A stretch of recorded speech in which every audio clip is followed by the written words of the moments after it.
Hello students, today we are going to discuss kinetic theory of gases. Kinetic theory of gases is one of the most important topic of gaseous state. इस theory में सबसे पहले हम इसके कुछ theoretical aspects देखेंगे और उसके बाद कंटिन्यूएशन में ही हम kinetic equation of gas, the Maxwell distribution of speed and collision theory and collision frequency भी कंप्लीट करेंगे। तो ये जो चार टॉपिक्स हैं, ये चारों ही टॉपिक्स गैसियस स्टेट के मोस्ट इंपॉर्टेंट टॉपिक्स में से आते हैं और सारे ही समझने के लिए फंडामेंटल लेवल पे बहुत अच्छे टॉपिक्स हैं। तो चलिए वन बाय वन हम सबको डिस्कस करते हैं। सबसे पहले हम जो डिस्कस करने वाले हैं वो है इसके थ्योरेटिकल एस्पेक्ट्स।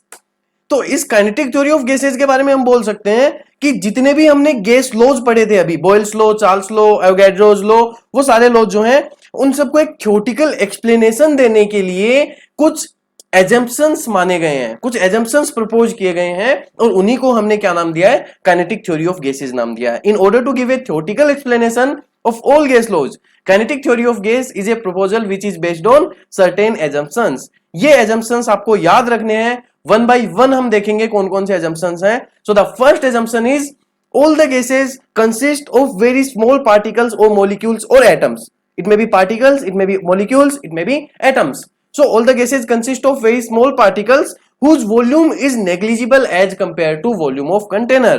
सिंपल, पढ़ते ही समझ में आ रहा है। पहली चीज, जो मॉलिक्यूल्स हैं उनके वॉल्यूम को हम नेग्लिजिबल मान के चलेंगे, यानी जो कंटेनर का वॉल्यूम है उसी को हम वॉल्यूम ऑफ गैस मान लेंगे और जो उसमें मॉलिक्यूल्स प्रेजेंट है हम मानेंगे उनका खुद का कोई वॉल्यूम नहीं है।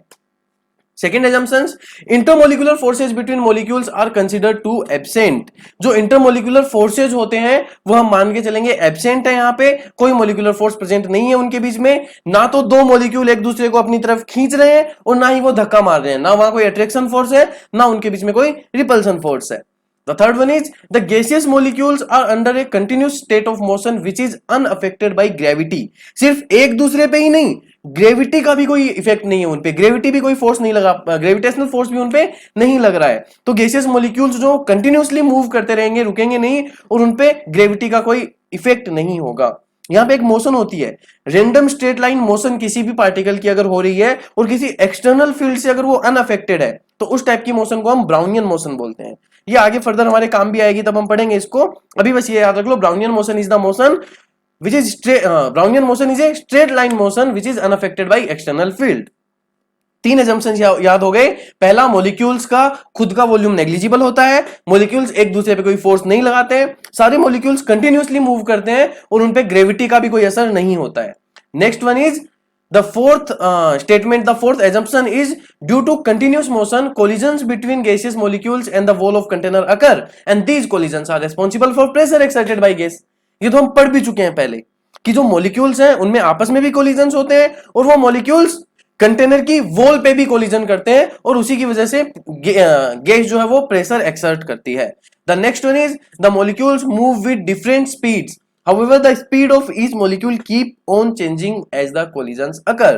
सारे पार्टिकल्स या मॉलिक्यूल्स जो है वो अलग अलग स्पीड से मूव करेंगे और जब दो मॉलिक्यूल्स एक दूसरे से टकराएंगे उस टाइम पे वो स्पीड को एक्सचेंज कर लेंगे, एक की कम हो जाएगी दूसरे की ज्यादा हो जाएगी या दोनों की बराबर हो जाएगी, उनमें स्पीड एक्सचेंज हो जाती है एक तरह से। And the last one is all the collisions are perfectly elastic. All the collisions are considered to be perfectly elastic, which implies that there is no energy loss. Perfectly elastic मतलब total energy कम नहीं हुई, एक की energy E1 थी दूसरे की energy E2 थी, दोनों टकराए एक दूसरे से, एक से दूसरे में एनर्जी ट्रांसफर हो सकती है, होती है जनरली, लेकिन टोटल एनर्जी जो है उन दोनों की वो हमेशा सेम रहेगी। तो ये 6 एजम्पशंस अपने को याद रखने हैं काइनेटिक थ्योरी ऑफ गैसेज के, छहों के छहों हमारे यूज आने वाले हैं। So this is kinetic theory of gases, उसके थ्योरेटिकल एस्पेक्ट्स हो गए। अब इसके बाद हमें आइडियल गैस के लिए काइनेटिक गैस इक्वेशन डिराइव करनी है। काइनेटिक थ्योरी के लिए क्या इक्वेशन आती है वो डिराइव करती है, उसमें भी इनमें से कुछ एजम्पशन जो हमारी हेल्प करेंगे, इसलिए याद होने चाहिए आपको। नेक्स्ट चलते हैं, हम पढ़ते हैं काइनेटिक गैस इक्वेशन के बारे में कि क्या होती है काइनेटिक गैस इक्वेशन। तो चलिए स्टार्ट करते हैं kinetic gas equation. Kinetic gas equation start करने से पहले एक छोटी सी चीज है, एक छोटा सा टॉपिक है पर्टिकुलर जो मैं आपको बता देता हूं, जो अपने यूज भी आएगा काइनेटिक गैस इक्वेशन में, वो है डिफरेंट टाइप ऑफ स्पीड्स।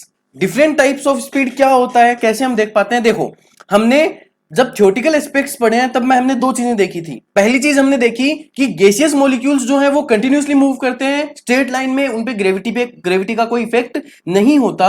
और दूसरी चीज हमने देखी कि वो सब डिफरेंट डिफरेंट स्पीड से मूव करते हैं, और जब वो एक दूसरे से कोलिजन करते हैं तब उनकी स्पीड एक्सचेंज हो जाती है। इसका मतलब अलग अलग टाइप के मॉलिक्यूल्स अलग अलग स्पीड से मूव कर रहे होंगे, यानी हर एक मॉलिक्यूल की स्पीड सेम तो नहीं होगी। So the first type of speed we can calculate is average speed. Average speed हम कैसे कैलकुलेट कर सकते हैं? सिंपल, जैसा हम एवरेज कैलकुलेट करते हैं, इसको हम यू एवरेज से रिप्रेजेंट करते हैं, यू एवरेज से।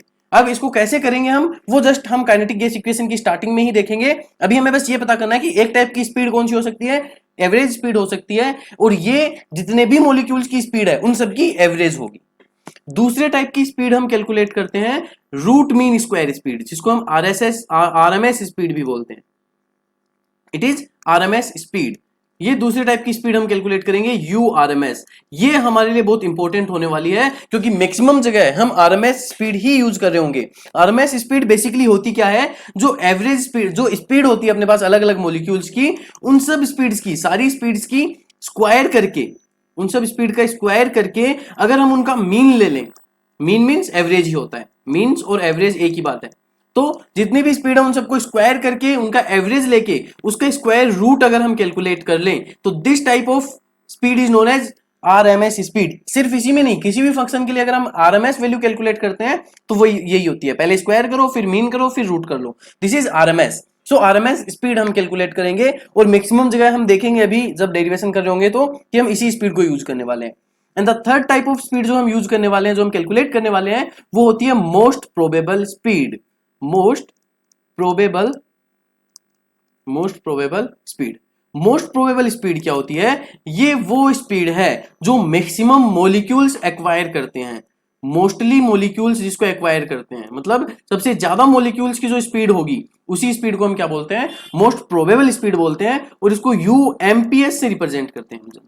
तो ये तीन टाइप की स्पीड्स हम पढ़ने जा रहे हैं, average speed, RMS speed and UMPS, most probable speed. और अब हम देखते हैं कि काइनेटिक गैस इक्वेशन क्या होती है और उसमें हम कहां-कहां इन स्पीड्स को यूज करने वाले हैं। तो अब देखो, काइनेटिक गैस इक्वेशन जो है उसको अगर हम डेराइव करना चाहें यहां से, तो हम पूरा डेराइव कर सकते हैं उसको, लेकिन उसका डेरिवेशन हमारे कहीं भी कोई भी काम नहीं आने वाला है। यानी अगर हम डेरिवेशन करेंगे भी तो भी वो याद रखना पड़ेगा, वो ऐसे कोई सिंपल डेरिवेशन नहीं है, और काम वो हमारे कोई भी नहीं आएगा, टाइम हमारा पूरा खर्च होगा उसमें। तो उससे बेटर हम डायरेक्ट वो जो दो तीन फॉर्मूलाज हैं जो इंपॉर्टेंट है वही याद रख लें, और बेसिक अंडरस्टैंडिंग उसकी हम ले लें। जैसे मान लीजिए ये अपने पास तीन एक्सिस है, X axis, Y axis and Z axis, और इन पे हमने एक क्यूब पुट कर दिया है लाइक दिस। ये क्यूब है, परफेक्ट क्यूब है ना, आपको अगर साइज इसकी छोटी बड़े लगे तो भी मान लेना कि ये परफेक्ट क्यूब है। ये एक मैंने परफेक्ट क्यूब बनाया है जिसकी सारी एज लेंथ इक्वल है।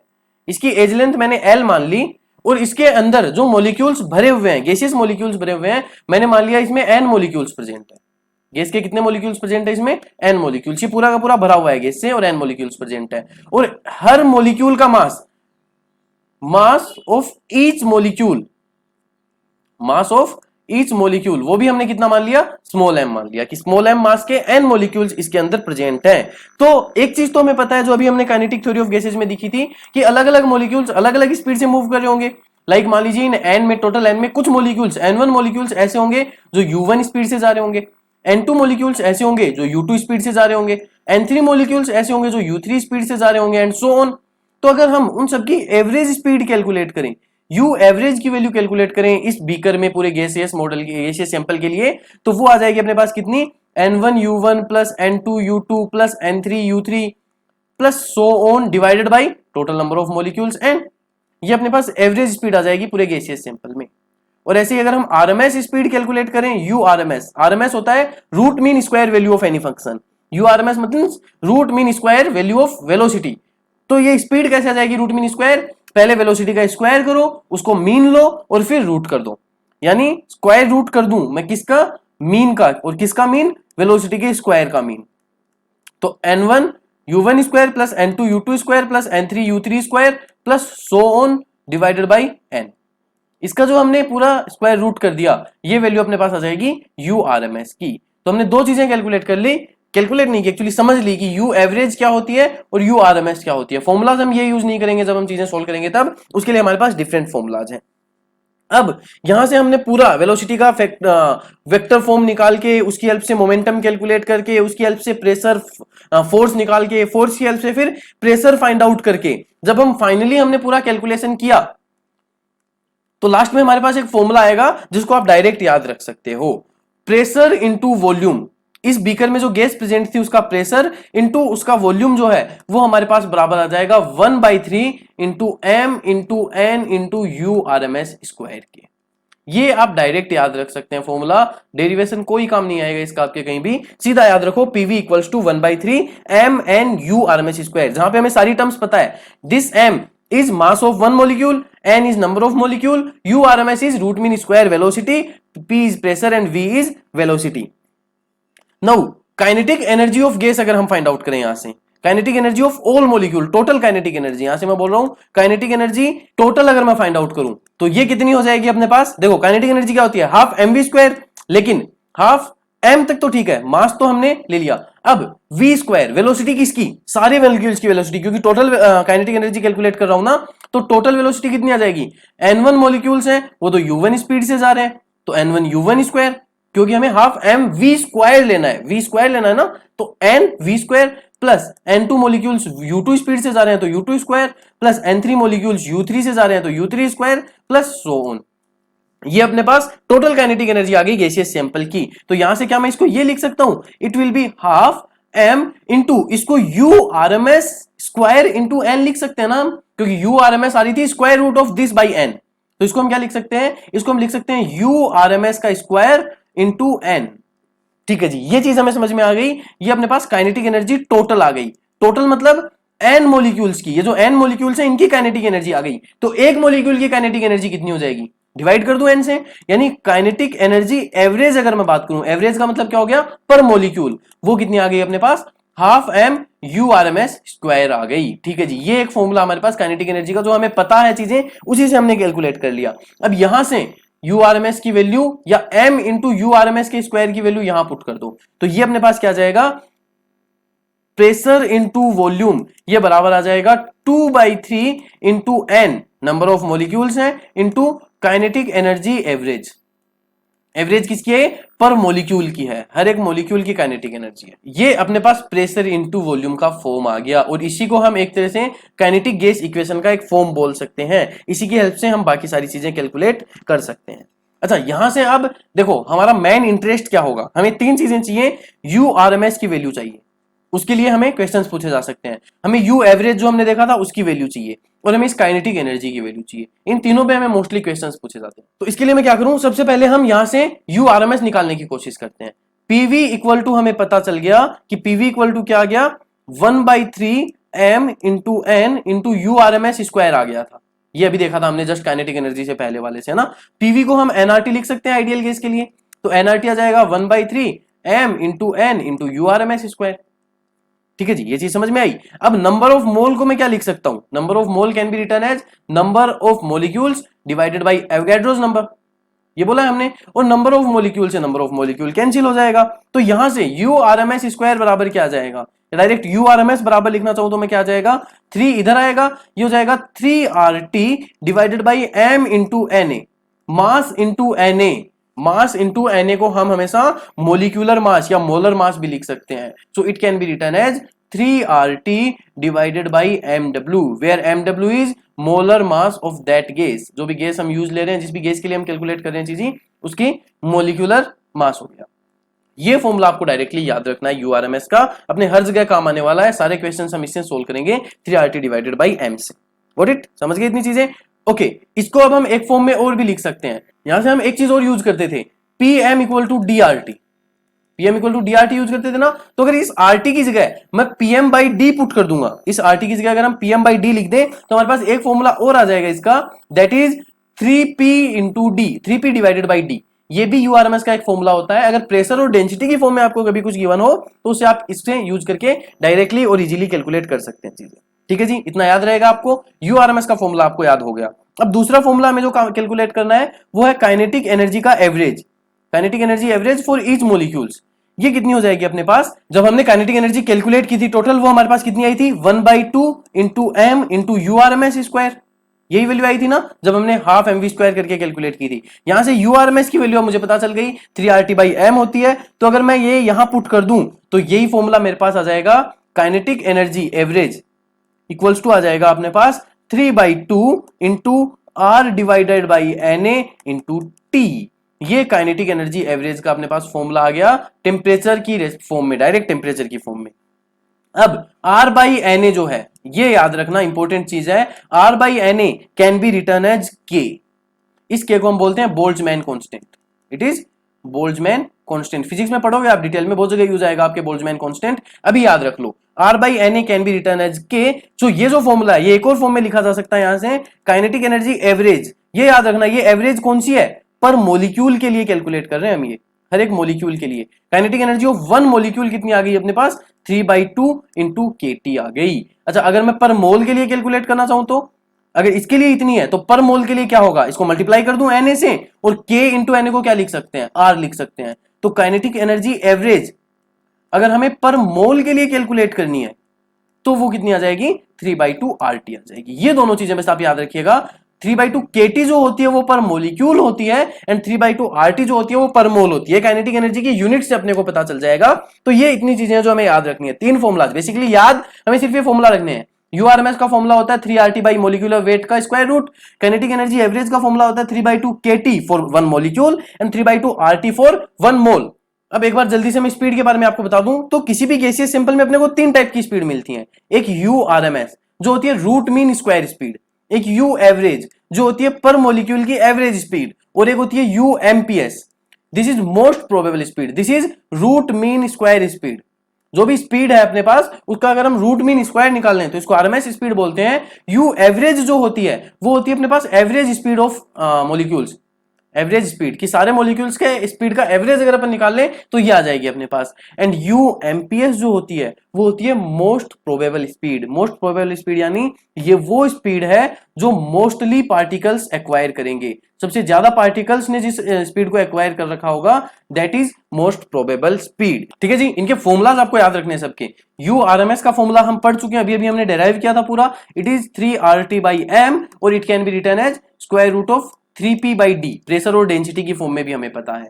यू एवरेज का फॉर्मूला हम डेराइव नहीं करेंगे, आपको डायरेक्ट याद रखना है। It is root of 8RT/m, root of 8RT/m। m यहां पे भी मोलर मास ही है, और इसको अगर प्रेशर और डी की फॉर्म में लिखना चाहें तो अपन क्या लिख सकते हैं, 8P/πd लिख सकते हैं, क्योंकि RT/m can be written as P/d, हम पढ़ चुके हैं मोल कॉन्सेप्ट में। एंड फाइनली UMPS जो है मोस्ट प्रोबेबल स्पीड जो है that can be written as square root of 2RT/m। ये फॉर्मुलाज आपको तीनों के डायरेक्ट याद रखने हैं। इसको P और D की फॉर्म में अगर अपन लिखना चाहें तो 2P/d का स्क्वायर रूट लिख सकते हैं। तीनों फॉर्मुलाज आप याद रखेंगे, इनके क्वेश्चंस आप इजीली सोल्व कर पाएंगे। क्वेश्चंस में कुछ नहीं, आपको चीजें गिवन होंगी, एक चीज से दूसरी चीज का आंसर देना है, दूसरी से तीसरी का आंसर देना है, ऐसे ही करते जाना है बस, तो आप कर पाएंगे इजीली इस टाइप के क्वेश्चंस को।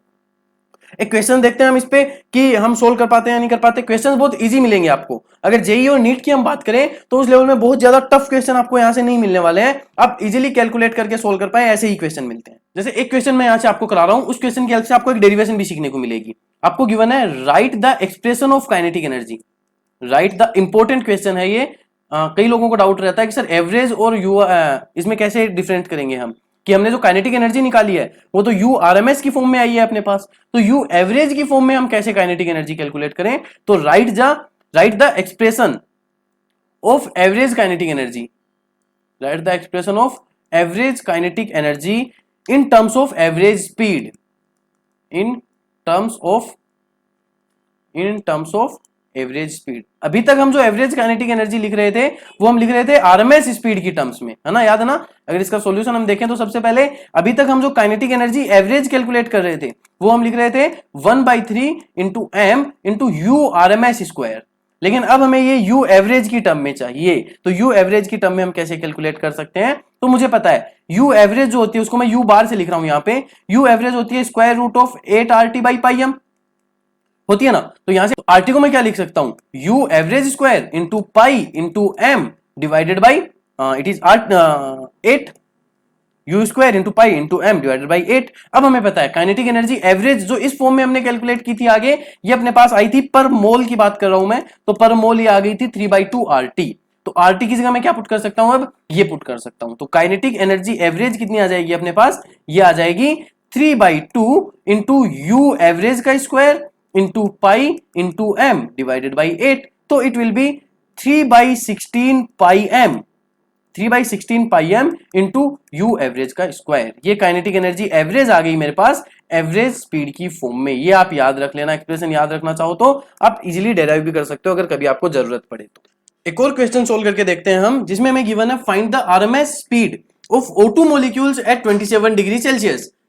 अब हमें पता है आरएमएस स्पीड डायरेक्ट सोल्व कर सकते हैं। आई थिंक काफी इजी क्वेश्चन आपके लिए, ये डायरेक्ट सोल्व कर सकते हो इसको तो आप, क्योंकि आपको पता है यू आरएमएस, किसी की भी आरएमएस स्पीड कैलकुलेट करनी है उसके लिए फॉर्मूला क्या है अपने पास, 3RT divided by M. So it will be square root of 3 into, एक चीज याद रखना यहां पे आर की हमारे पास 0.082 वैल्यू जो होती है उसकी यूनिट होती है लीटर एटीएम पर मोल केल्विन, पर मोल इंटू केल्विन। लेकिन ये लीटर एटीएम में है और लीटर एटीएम हमें पता है ऐसा यूनिट नहीं है, इसलिए जब भी हमें यूआरएमएस कैलकुलेट करनी है, कोई भी स्पीड कैलकुलेट करनी है, वो हम कैलकुलेट करते हैं मीटर पर सेकंड में, ऐसा यूनिट्स में। तो इसके लिए ये भी क्या होना चाहिए, ऐसा यूनिट में होना चाहिए। तो ऐसा यूनिट के लिए इसकी जो वैल्यू है वो हम हमेशा पुट करेंगे जूल पर मोल केल्विन में, इसमें पुट करेंगे जूल पर मोल केल्विन। और जूल पर मोल केल्विन में आर की वैल्यू होती है 8.314, ये आप याद रखोगे। इसको अप्रोक्सीमेटली आप 25/3 भी पुट कर सकते हो। इसलिए आर की वैल्यू जो हम यहां पुट करेंगे वो कितनी करेंगे स्पीड वाले फॉर्मुलाज में, या तो 8.314 या 25/3। तो यहां से ये वैल्यू कितनी आ गई, 3 into 25 divided by 3 into temperature degree Celsius में पुट नहीं करोगे, कई बार गलती कर देते हैं हम, किसमें पुट करेंगे, सिर्फ केल्विन में। तो 300 kelvin into molecular mass, O2 का मोलर मास कितना होता है, O2 का मोलर मास हमें पता है 32 ग्राम्स होता है, लेकिन मोलर मास भी ऐसा यूनिट में होना चाहिए 32 ग्राम्स। ऐसा यूनिट क्या होती है, किलोग्राम। तो हम क्या रखेंगे 32 इंटू 10⁻³ यूनिट्स का ध्यान रखना, सारी यूनिट प्रॉपर होनी चाहिए वरना आंसर गलत हो जाएगा। तो यहां से आपके पास डायरेक्ट यूआरएमएस की वैल्यू आ जाएगी, कर पाओगे। इसमें जो गलती होने के चांस है वो सिर्फ यूनिट में चांस है, बाकी सब आप कर लोगे इजीली।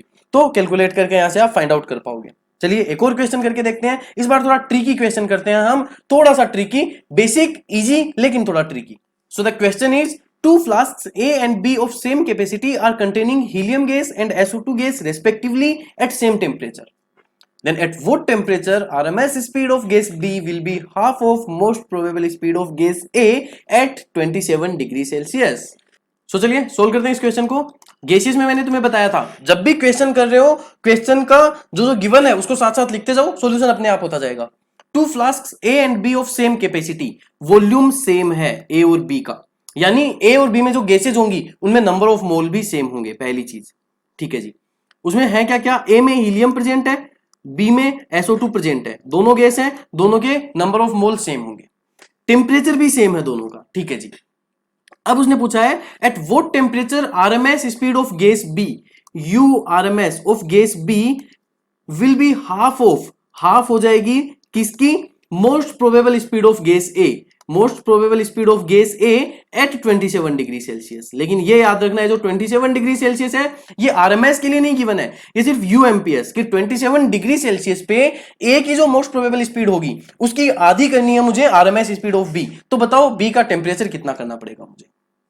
तो सिंपली क्या करें, वैल्यू रख दें, फॉर्मूला लिख दो, वैल्यू रख दो, आंसर आ जाएगा। यू आरएमएस का फॉर्मूला हमें पता है क्या होता है, 3RT/m, 3RT किसका, बी का जो अब हमें चाहिए, डिवाइडेड बाई मोलिकुलर मास किसका, बी का, बराबर हो जाएगा किसके 1/2 इंटू स्क्वायर रूट ऑफ यूएमपीएस होती है 2RT/m, 2RT किसका, ए का, डिवाइडेड बाई एम किसका, ए का।